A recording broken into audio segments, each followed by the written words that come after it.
Good morning, good morning, good morning.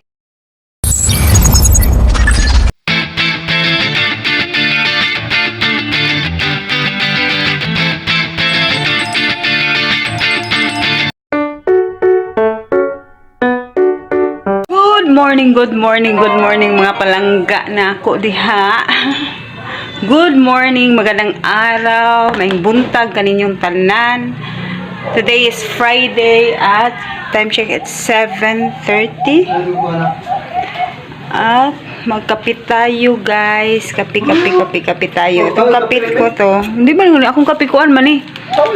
Itong kapit to is Romeo and Juliet. Yung mais. Oh, nindot ba yun siya para sa tiyan? Dili, kamuhin mo na. Oh, yung mais. Mabit naayon ako. Yung mais na inanag or mahal. Kuha yung bangko ba? Kamu na guys, tika muna guys ha. At yung weather station natin guys, medyo makulimlim ngayon. Walang araw, hindi ako makapag-paaraw ngayon. At inom lang muna tayo ng kape. Kumusta naman dito guys? Maganda yung ano namin, yung kitchen bar counter namin. Mukhang malinis na siya. Ito lang yung nagpapagaling, isa sa nagpapagaling sa akin guys, itong yung luto na mais, inanag. Ewan ko kung anong tawag dito sa Tagalog. Sa amin, inanag na mais or inanag na yung pinapaig na yung mais. Niluluto siya at saka medyo color oling na siya. Color black na siya, color oling. Tapos na akong maglinis dito sa sala, guys. Tapos na akong malinis sa sala. Nag-ano na lang ako. Ewan ko ba itong front camera na to nasira. Teka muna guys. Tapos na akong maglinis dito sa sala at saka sa kwarto. Ang dami naming labahin, guys. Oh, tignan nyo. Meron pa dito at meron pa dun. Ito, mga hindi na ito gagamitin, kaya pwede na namin yung gamitin pampunas. Dito yung ano ni Ashley, yung umbrella niya. At dito naman, tapos na din akong magligpit ng mga ano dito.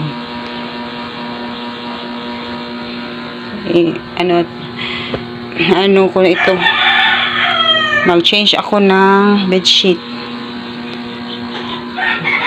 At tapos na din akong kumain kanina mga 5. At umalis na yung mga anak ko. Umalis na yung mga anak ko, si Antel at saka si Antot. Si Ashley na lang iwan. Mga 9:30 pa yung klase niya kasi college na kasi siya. First year college. At yung anak kong si Antel, grade 3. Si Antot, grade 7. Mga 12 pa yun. Babalik dito sa amin. Labas nila sa school. At kape muna tayo guys. At samahan nyo ako mamaya. Siguro maglakad-lakad ako mamayang hapon. Kasi makulimlim. Hindi ako papaaraw ngayon. Makulimlim dito. At si Mr. naman punta sila siya sa kanilang lugar. At doon siya mag-work. Babalik siya gabi na siguro. Kasi matay kasi yung tito niya. At babalikan ko kayo guys at magkape muna ako nitong kape ko na inanag na mais. Ito yung nagpapatulong sa akin na nawala yung kabuhi ko or nervyos ko. See you guys later. Bye bye guys. See you. Update ko kayo ha mamaya konti kasi punta ako mamaya sa labas. I-update ko kayo guys. Sana tumirik na yung araw para magpapaaraw ako. Kanina nag-exercise na ako guys. Then tapos na rin akong kumain. At ngayon, meron pa akong exercise na mga 3. Yung bending the knees. And tapos na din akong maglaba ng konti. Kaya Babalikan ko kayo guys. See you again later. Babush. Yung husband ko ng ampalaya guys. At pagluto tayo ngayon dito. Samahan niyo ako magluto. Pumunta ako sa tindahan. Bumili ako ng creamy whites at saka bitsin at saka presto. Luto tayo ng ampalaya para pagana. Huwain muna natin yung ampalaya guys. Maghiwa muna tayo ng ampalaya. Huwa muna tayo ng kutsili.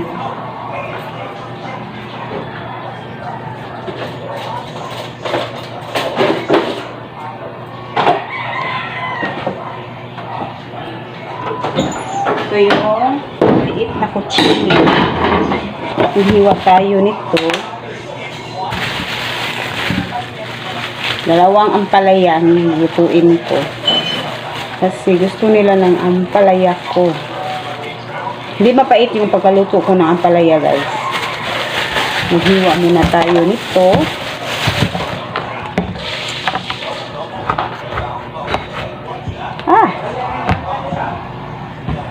Nung una, meron akong tanim dito na ampalaya pero nasira na siya. Naputol. Ang daming bunga nun. Hindi kasi malaki yung sa backyard namin. Hindi na kasi, dito sa amin nung una, wala pang yung mga bahay. Marami kaming mga tanim. Lahat dito tumutubo. Hindi ka talaga magugutom kahit wala kang pera. Kasi ang dami naming gulay, ang dami naming prutas, lahat. Kulang na lang tububo dito yung apple at saka strawberry.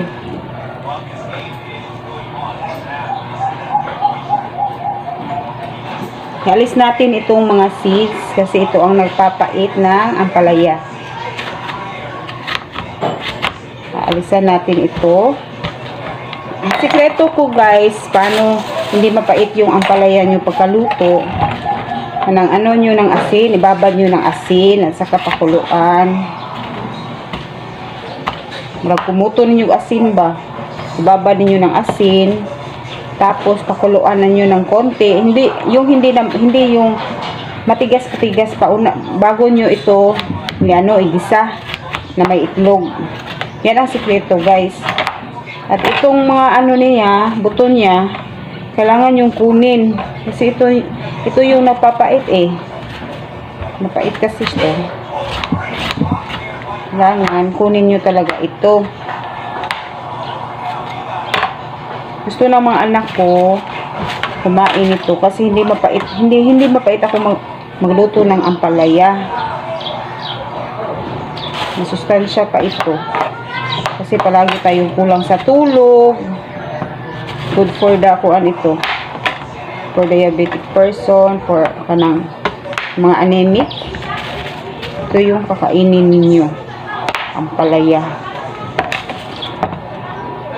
Ngayon, hindi na ako kumakain ng ano-ano. Lagi na lang akong gulay. Gasan muna natin ito guys ha.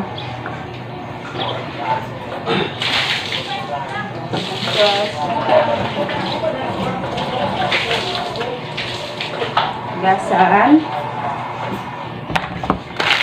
Kain muna ako nito mamaya.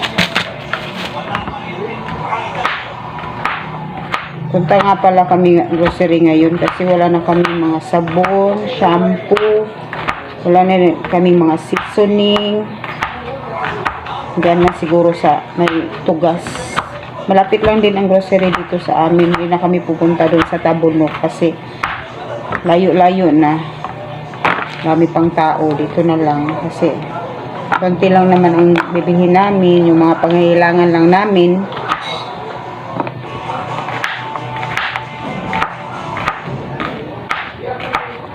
Dalawang itlog lang ang ilalagay ko. Dami na yan. Dapat manipis lang yung pagkahiwa ng ampalaya nyo. Hindi yung masyadong kasi mapait na. Gusto ko manipis. Ayoko ng medyo makapal.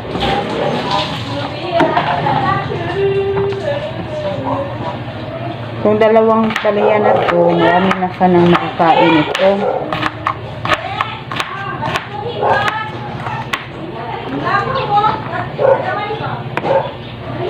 mga 4:30 na ako gumising kanina. Gumising kami kanina mga 1. Then natulog ako balik. Malik ako ng tulog. Nagising ako mga 4:20. Bumangon ako 4:30. Nagluto ng mga amusal ng mga bata. Beefloaf lang kanilang binaon. Meron pa naman kaming paksiw. Ininit ko na lang. At itong ampalaya. Kakainin namin. Si Antil hindi kakain ito. Pero si Antot lakas kumain ito. Kasi si Antot mahilig kasi siya sa mga gulay. Wala siyang bilib talaga ako sa bata na yun. Kasi walang ano sa pagkain. Hindi masilan. Si Antil masilan kasi. Pero ngayon, nung bata pa siya, yung maliit pa siya, masilan masyado. Pero ngayon, medyo kumakain-kain na siya. Na ano na yung tiyan niya. Babalikan ko kayo guys ha, pag na-prepare ko na ito lahat. Baka malubat itong phone ko. Mamaya, babalikan ko kayo. Ito na guys. Start na tayo magluto. Ano muna itong palaya. Pakuluan muna natin ng tubig. Ito, bago natin i-gisa. Kaya tubig, Ashley. Lahat ka na. Ito yung mga ingredients. Sibuyas at saka garlic. Ano tayo ng itlog. Lagyan natin ng water. Huwag masyadong yung palaya nyo. Tignan nyo kung ano na siya. Huwag masyadong medyo malambot. Dapat mas matigas pa. Para pagisan nyo, hindi masyadong malambot. Hindi kasi maganda yung malambot pag kinain natin yung palaya. Mas mainam na mas malutong-lutong muna yung mga vegetable. Medyo fresh pa siya. Then, takpan natin. Nakainit na ako ng paksiw. Then, mag-ano tayo ng itlog, guys. Tayo ng itlog. Hindi ko talaga bet itong front cam na to. Dito na lang tayo sa back cam. Ito pa kayo, guys. Mag-ano muna tayo nitong itlog, dalawang itlog. Naghintay pa tayo ng kukulo yung yung ampalaya natin. Hintayin natin makulo yung ampalaya.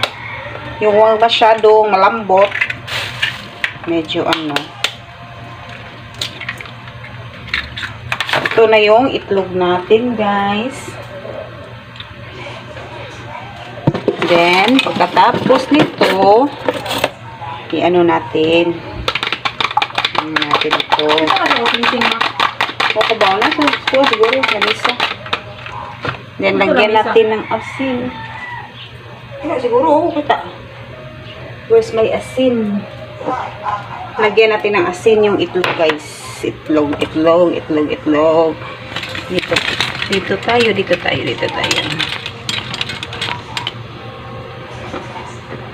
Lagyan natin ng asin.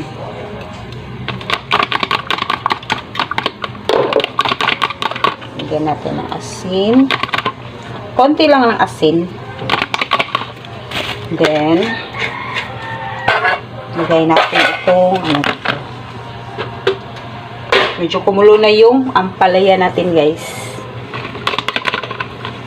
Ayan na lang natin itong ito yung pampunas natin. Ito na muna. Sira na yung lagayan namin ng mga plato. Bibili pa kami. Babalik natin itong mga bombay dito.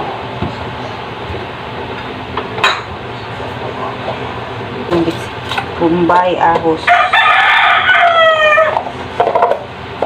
Ay, hindi siya makasya. Hindi talaga kasya. Ito na lang. Sanang ampalaya ha. Ito na guys. Kumulo na siya. Tignan natin kung malambot-lambot na ba siya. Hindi masyadong remember guys, hindi masyadong malambot ha. Medyo matigas-tigas kasi magigisa pa tayo nito. Ano natin. At least hindi na siya mapait guys kasi nilagyan natin ng asin. Ito okay na ito. At strain na lang natin ito guys. I-strain. Kuha tayo ng strainer. Tama na. Kuha tayo ng strainer.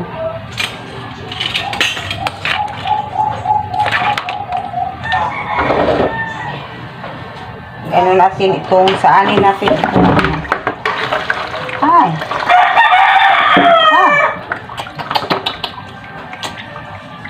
ano ang palaya na pinakuluan natin. Magigisa lang tayo guys.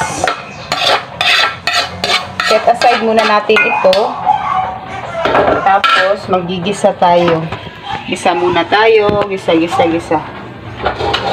On muna natin yung ito lang din ang gagamitin kong ito lang din ang gagamitin kong kawali.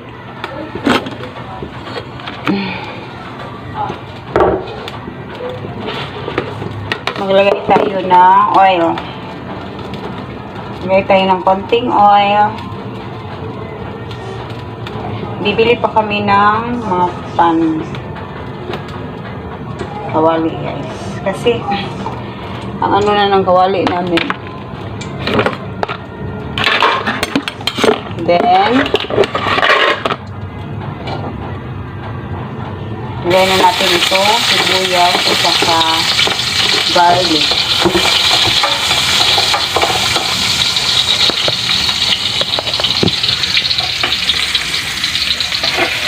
Lagay tayo na sibuyas at saka garlic. Then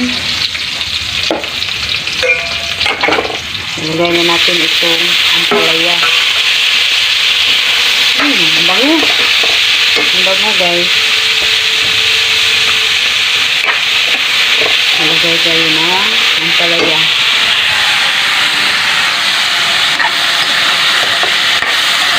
Ilagay natin.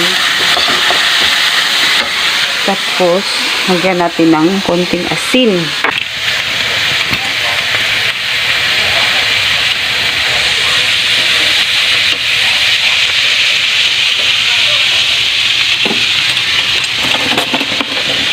Then, ilagay na natin itong itlog.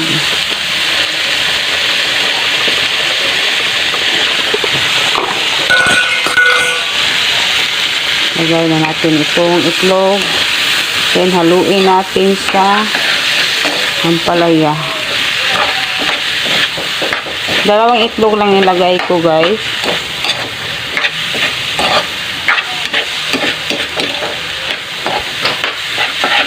Naghintay si Ashley sa paampalaya ko.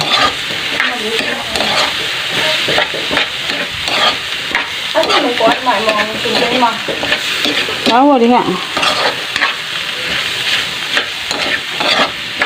Ilagay na natin guys.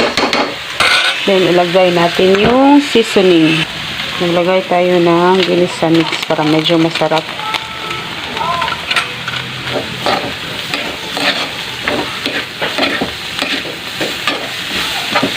Pagkatapos, tikman natin kung okay lang ba.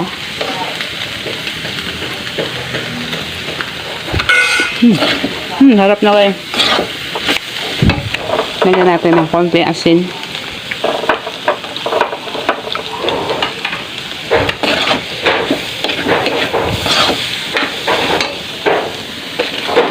Lagyan natin ng konting gretchen. Konti lang lagyan natin ng touching seasoning kasi naglagay na ako ng ginisa mix. Ito si Ashley guys, naghintay sa akin. Hintay siya sa akin. Tikman natin. Tikman mo, Ashley. Okay na. Okay na, Ashley? Ashley? Luto na yung ampalaya natin, guys. Ready to serve. Ay, dagdag. Ha? Lagyan na itlog mo. Hanggang natin si Ashley ng ampalaya. Itlog mo. Itlog ra iya ang gusto.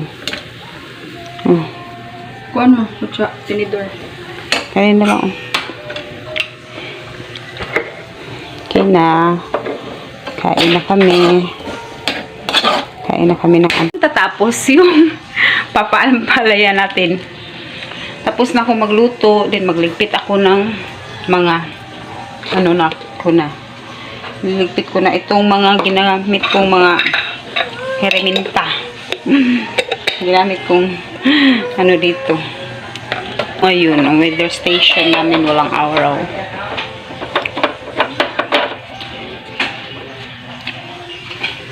Dito ko na lang kayo ilagay. Wait muna guys ha, magligpit muna ako nito ha.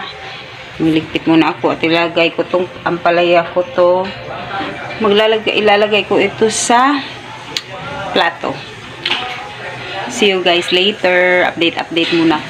I-update ko kayo pagkatapos ko nito maglagay ng plato. Dalawang ampalaya kasi may takip kasi itong mga namin. Itong ito. Para hindi siya ng mga insects. Dito ko na nilagay. Yan, nakain na si Mister.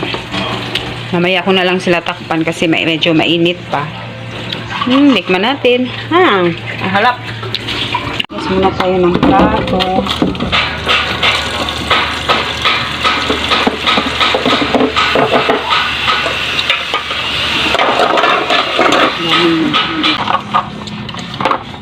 Yes, muna tayo. Relax. Relax muna ako ng konti kasi marami akong ginawa ngayon. Pasensyahan nyo lang, wala na akong bra. Hugas muna tayo guys. Hugas muga. Kasi walang ibang maghuhugas nito kundi ako lang kasi aalis na silang lahat. Ako na lang mag-isa dito. Kasi actually sa school. Late na naman yan. Then, yung husband ko din, papasok na sila din sa work. Hindi pala sila mag-work doon sa kanila. Dito lang pala sila mag-work. Then, punasan natin itong mga namin. So, dapat araw-araw punasan kasi may ibang kulay nitong tiles.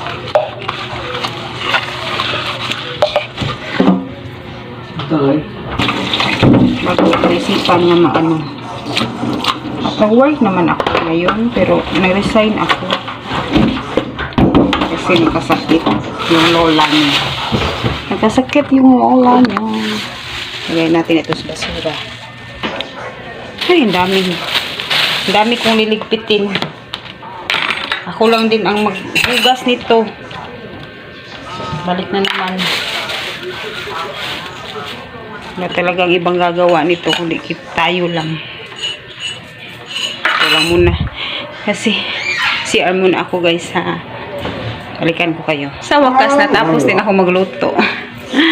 Pahinga muna ako dito ng konti kasi guys, I'm back. Time check is 12 noon na ngayon guys at mag-lunch na tayo. Itong utan guys, lunch na at mag-prepare ako ng lunch para kay Antel. Then mamaya mga 12:15 siguro or 20 dadating na yon. Kinuha lang siya ng kapitbahay namin. Shout out Bonsai, thank you for taking care of Antel, fishing here from school.